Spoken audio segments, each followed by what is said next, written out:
2012 সালে যখন সাইদ পাওয়ার থেকে কাজ দেওয়া হচ্ছিল তখন চট্টগ্রাম বন্দরে বিক্ষোভ হয়েছিল।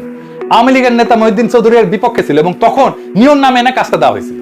আর এর মালিক জয় রেহানার কেশিয়া হাজার হাজার কোটি টাকা পাচার করে দুবাইয়ে কোম্পানি খুলেছে। আপাতমস্তক আওয়ামী ঝান্ডাধারী বন্দর খেকো সাইফ পাওয়ারটেক মালিক তরফদার রুহুল আমিন। তিনি স্বৈরাচার শেখ হাসিনা পুত্র সজীব ওয়াজেদ জয়ের ক্যাশিয়ার হিসেবে নিয়ন্ত্রণ করতেন দেশের সব বন্দরের ঠিকাদারি।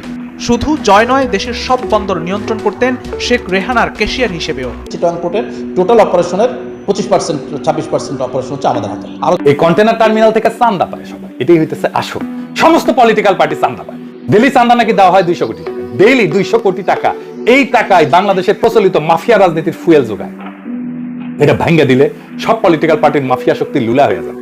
এই জন্য সব পলিটিক্যাল পার্টি সরব একজন হুক্কা হুয়া করছে, চারিদিক থেকে ক্যা হুয়া শুরু করে দিচ্ছে।